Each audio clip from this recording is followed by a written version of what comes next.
Do I need to lodge a tax return as an international student in Australia? Very good question. We'll try to answer that in this video. Now, there are a few things we are going to cover, including your residency status, if you need to lodge tax return, and we'll also talk about some other details you need to know about tax returns in Australia. So make sure to stick around till the end. Now, also before we get started, it's important to note that the information given in this video is general and it's not intended for taxation or financial advice. If you need a specific help regarding your taxes, I recommend you to speak to a registered tax agent or get help from ATO. If you want to get your tax return done through a tax agent, we've got a very good deal with one of our partners. They're doing student tax returns from $99 onwards. So if you need their help, we will leave the link in the description box below.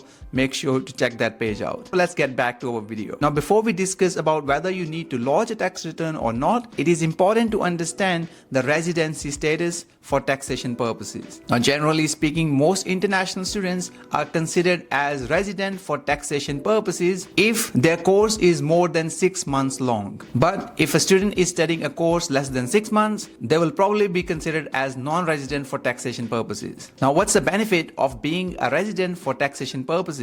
Well, generally you pay lower taxes as you will be taxed at the same rate like local residents. But if you are a non-resident, you will be taxed at a much higher rate. Now, if you are a resident for taxation purposes, you will need to report your Australian and overseas income as well. So if you are a student who is considered as a resident, well, you need to report both your Australian and overseas income as well. However, if you are a non-resident for taxation purposes, then you generally don't need to report your overseas income. You only need to report your Australian income. As I said, most of the international students are considered as resident for taxation purposes, especially if your course is more than 6 months long. But if you're still unsure, we will leave a link in the description box below where you can go and check your residency status again. Now, let's discuss about the scenarios in which you might need to lodge your tax return in Australia. The first one is if you earn more than tax-free threshold, which is $18,200. So if you earn more than $18,200 in a financial year, generally you will need to lodge a tax return. Generally, you might need to also lodge your tax return if any tax has been taken out of your pay. So if your employer withheld any taxes from your salary or wages, then you might need to lodge your tax return. And even you might have earned less than $18,200. If your employer deducted any taxes,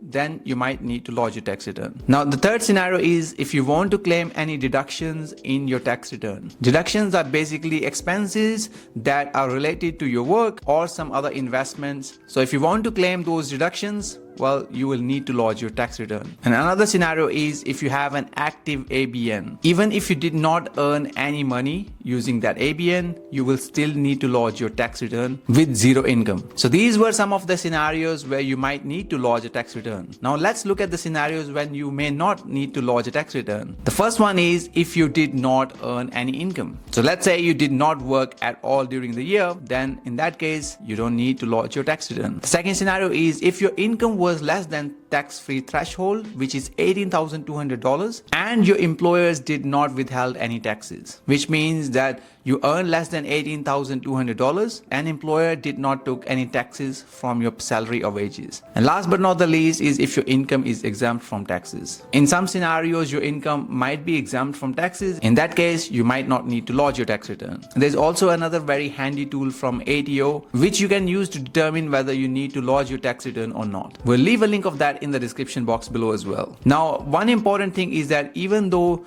you may not need to lodge a tax return, you will still need to advise ATO that you are not going to lodge a tax return. And you can do this by submitting a non-lodgment advice. It simply informs ATO that you will not be lodging tax return for the year. You can do it yourself either via MyGov account. So if you have a MyGov account, you can go there and then you can do your non-lodgment advice, or you can complete a non-lodgment advice form and send it to ATO. Again, we have the link for that as well. If you need one, we'll leave them in the description box below. It might be surprising for some of you that your scholarship might be taxable income as well. So it's very important for you to understand whether the scholarship you're receiving is taxable or not, because you might need to report that in your taxes if that's the case. And if you're not sure, there are a couple of solutions for that. First, you can ask the institution where you're getting this scholarship from. It could be a private institution or could be your university or other educational institution. Ask them if your scholarship is taxable or not. They will most likely know the answer. And if they don't know, then you can check the free tool from ADO. It tells you whether your scholarship is taxable or not. Again,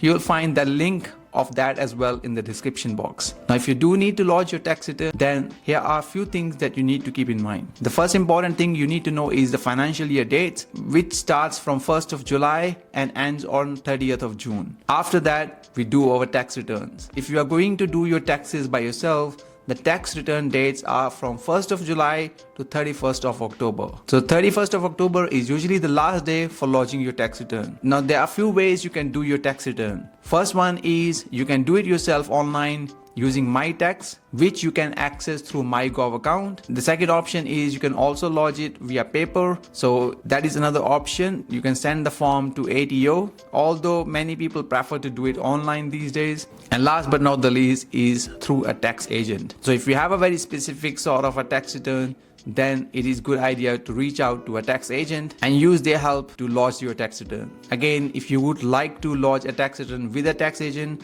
we've got a student special where they do student tax returns from $99 onwards. So check the link in the description box below for that. Here are a few other resources where you can get help from if you need some. And if anytime you get stuck with something, there are a couple of resources you can access. The first one is obviously ADO. I highly recommend you to check ADO's website. It has a very comprehensive information for all the aspects. So if you ever feel stuck with something, you can definitely go out on their website and check some additional resources. Apart from that, you can consult with your university support services. They could provide some help with your taxation related queries. And again, tax agents are there anyways if you need one. Now, if you do want to lodge your tax return by yourself, we got a very handy video where we show you kind of step by step on how to lodge your tax return using MyTax. We created that video as an example for educational purposes.